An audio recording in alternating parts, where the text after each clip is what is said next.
Hola, soy Esteban Cárdenas y este es el trabajo número, del módulo 8.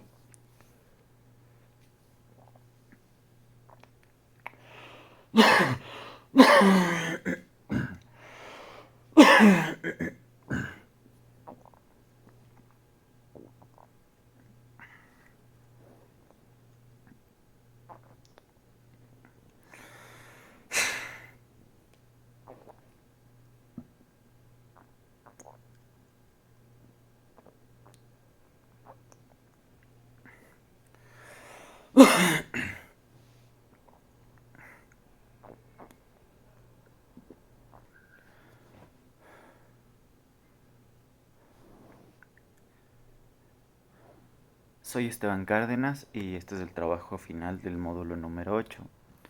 Para esto he escogido analizar el cuento llamado La loca y el relato del crimen, escrito por Ricardo Pilia. Y bueno, respondiendo un poco la primera pregunta, la historia que expone este cuento es básicamente la de un asesinato que ocurre a la vuelta del New Deal, un cabaret ubicado en Argentina. La víctima se llamaba Larry y trabajaba en este lugar. Hace poco tiempo había decidido vivir con quien había sido uno de sus clientes, llamado Antunes, por amor. Este hecho llevó a que el primer sospechoso y detenido sea la pareja de Larry. La mujer fue navajeada y con el misterio presuntamente cerrado, la historia llega a un escritor que trabajaba en El Mundo, en el diario El Mundo como periodista. Él asiste a la comisaría para seguir la nota, cuando la declaración de inocencia del detenido y una mirada curiosa dirigida hacia él le mete una espina sobre el verdadero culpable del hecho. Tras escuchar a una mujer disvariante en situación de mendicidad, quien había sido la única testigo del asesinato, el periodista se dedica a descifrar su declaración, que era como un delirio, básicamente utilizaba palabras comunes, la que había repetido una y otra vez desde que vio el hecho y parecía no tener sentido. Eso también lo dijo uno de los periodistas que estaba con él.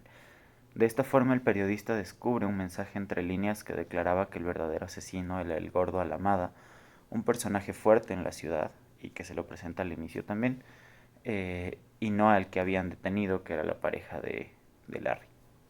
Y aunque su jefe no está de acuerdo con meterse en problemas con la policía, él decide seguir adelante para demostrar su inocencia, la inocencia de la persona que la policía había detenido. Pasando a la segunda parte, a la segunda pregunta, básicamente la explicación de la trama.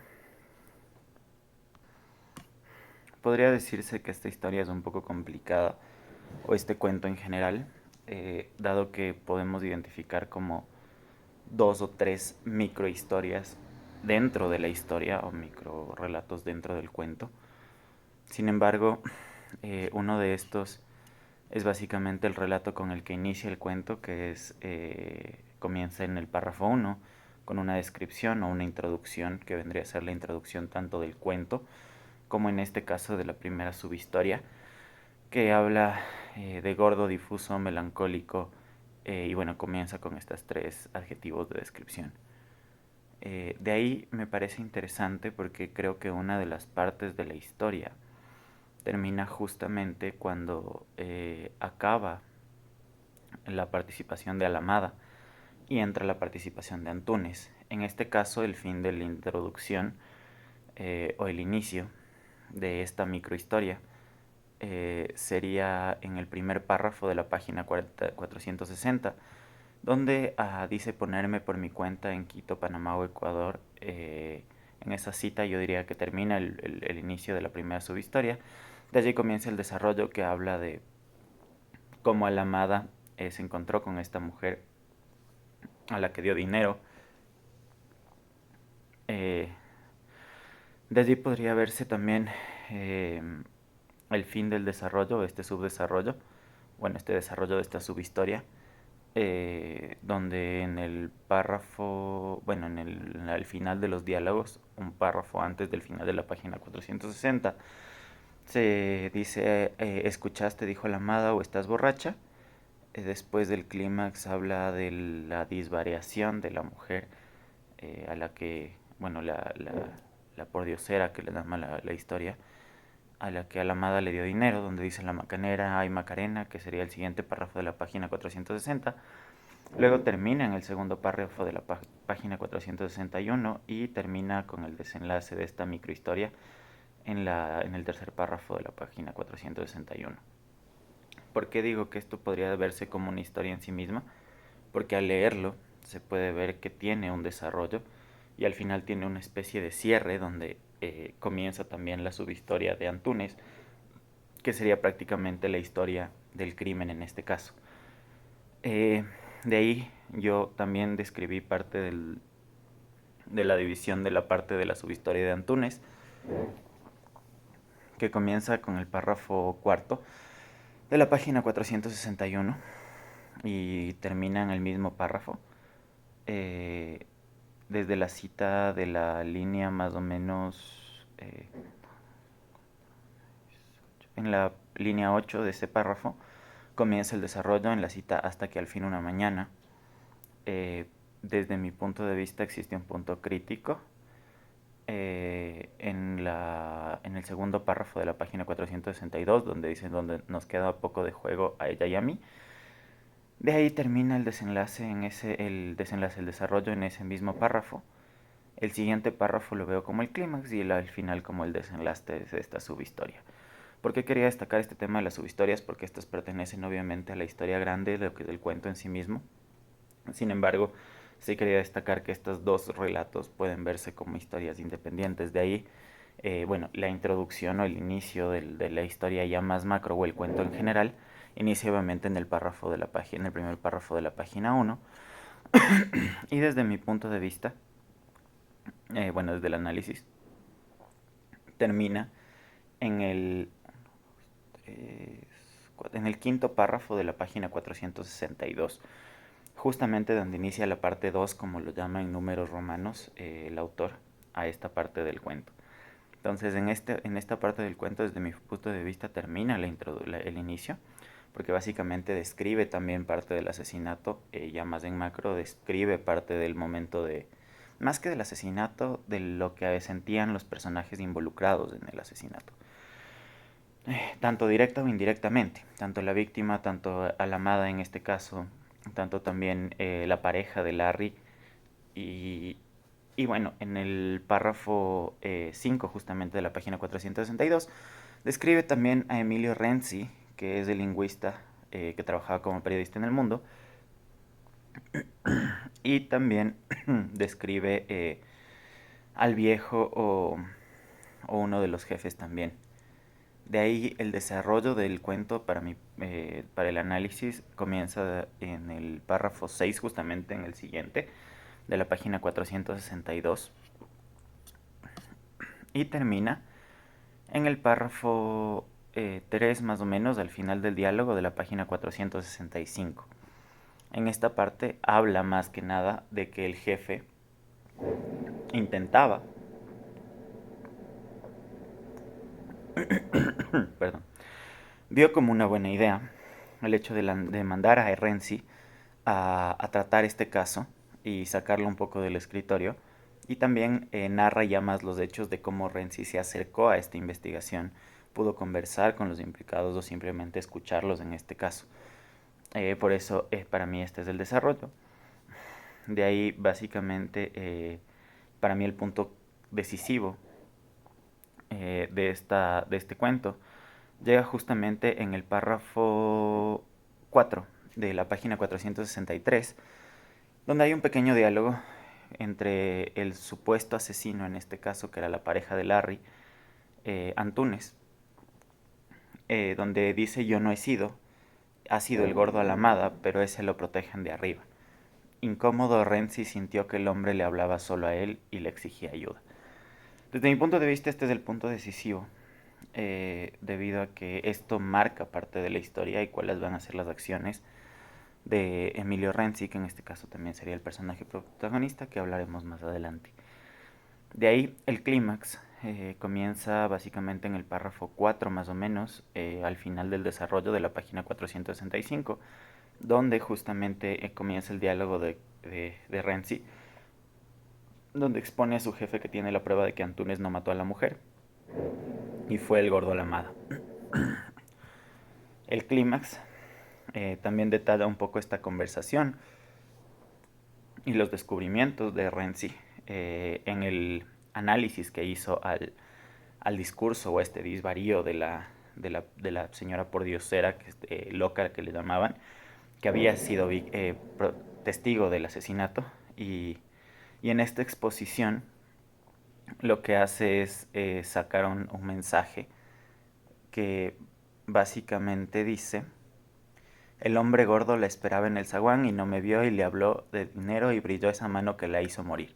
Esa básicamente sería la declaración que logra desencriptar de alguna manera Renzi, por lo que el clima es justamente, o el momento de la resolución llega en este punto y termina en el párrafo que había dicho antes de la página 465, y a esto le sigue justamente el desenlace, que me parece súper interesante porque de hecho el desenlace es la trama en general es un poco circular, porque el desenlace enmarca justamente el momento previo al que Renzi comenzó a escribir lo que justamente está al inicio, o lo que decíamos de estos subrelatos que estaban al inicio de la historia.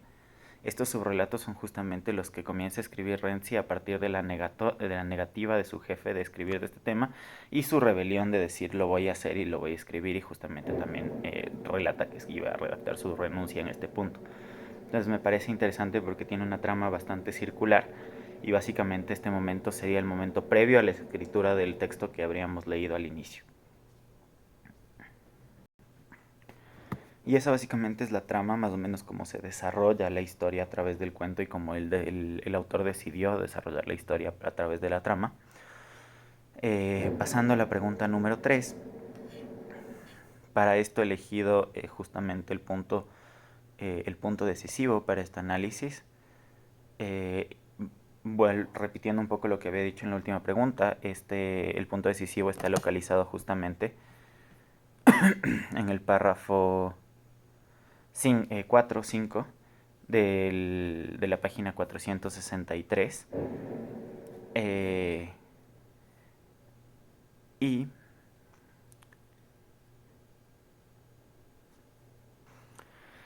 siguiendo con las preguntas, el punto decisivo, como explicaba antes, para mí se marca en este punto, porque es a partir de esta declaración que algo se le mueve a Renzi. Y eso lo detalla justo en el párrafo 5, donde dice: incómodo, Renzi sintió que el hombre le hablaba solo a él y le exigía ayuda. Y este momento en el que siente que le hablan a él y le exigen ayuda es el que hace a Renzi prestar un poco más de atención, o mucha más atención, a lo que viene a decir la única testigo del asesinato, y lo que lleva a Renzi a darle vueltas y vueltas y vueltas a este hecho, y a partir de ahí descifrar el mensaje y también aplicar parte de su conocimiento lingüístico de la facultad, porque era lingüista. Bueno, le interesaba la lingüística más que nada. Entonces básicamente hace este desentrañamiento, también acompañado de la psicología, para encontrar el mensaje que dice, y la verdadera declaración, o la declaración de culpabilidad de Alamada, pero sin la existencia de este punto decisivo. Creo que quizás la historia, bueno, básicamente la historia quizás no tomaba este rumbo. Entonces creo que este es el punto que cambia un poco la trama y el desenlace de la historia. Y como el personaje principal, o el protagonista en este caso, también comienza a moverse y comienza a investigar y emprende esto que bueno, en lo que veíamos en este módulo, que es esta relación muy científica quizás, o este proceso muy científico de investigación para descubrir el responsable detrás del crimen. Pasando a la siguiente pregunta: ¿cuál es la importancia de esa parte de la historia, o sea, del punto decisivo en términos de la teoría de los cuentos policíacos? Básicamente también lo que decía antes, justo lo que ocasiona en este cuento el punto decisivo, que es desencadenar la trama o desencadenar la investigación. Siento que los puntos decisivos de la mayor parte de cuentos, o al menos gran mayoría o quizás parte de los cuentos policíacos, tienen este efecto de comenzar a desencadenar la investigación, o no necesariamente desencadenar la investigación, sino que llevar la investigación hacia otro rumbo. Entonces sí son como este nexo entre la investigación antes de los avances y después de los avances, o un nuevo rumbo, un nuevo enfoque de los avances, o simplemente una investigación simple a pasar a una investigación compleja y mucho más discutida, quizás, o mucho más cuestionada por parte del protagonista, el detective, o en este caso el periodista. Entonces creo que en general en los cuentos policíacos se podría decir que este nexo entre eh, el punto medio o el clímax de la propia investigación o el inicio de la propia investigación viene del punto decisivo justamente, y que marca también las motivaciones de los personajes o de la persona que va a investigar. Eh, Creo que esa es la importancia también del punto decisivo, como un marcaje también de la motivación del personaje principal, en el detective o en este caso el periodista.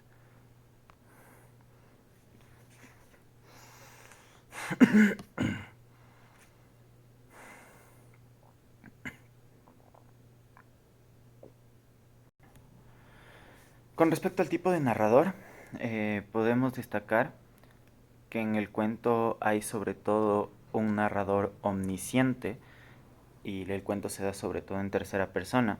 No existe una primera o segunda persona en el cuento, además del narrador tiene las perspectivas desde un punto de vista externo de las personas o de los personajes que están viviendo la historia.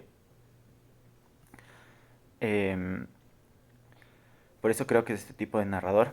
También voy a leer dos partes del cuento que detallan mucho lo que estoy diciendo.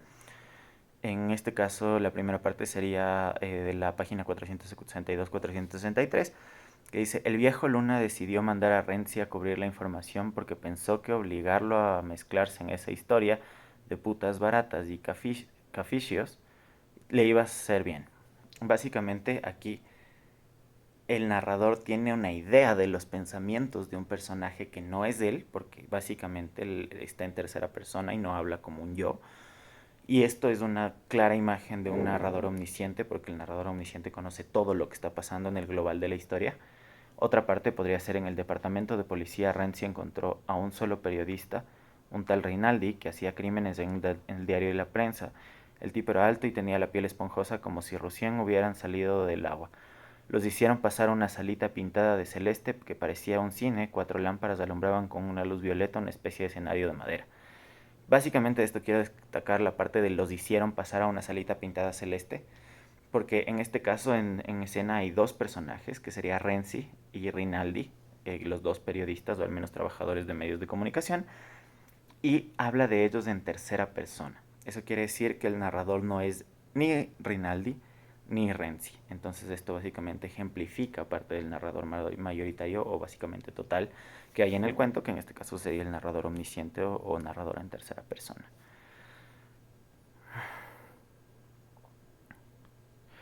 Por último, eh, la pregunta 4.3. En un cuento policíaco sí podría existir otro tipo de narradores que el que elegí.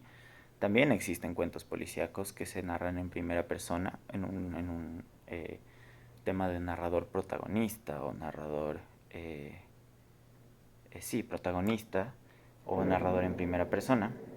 Básicamente en este caso podría ser el narrador el mismo detective.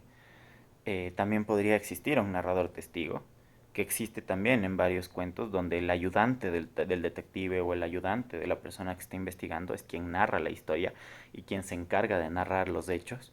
Entonces no creo que necesariamente sea una regla que en los cuentos policíacos deba existir este tipo de narradores.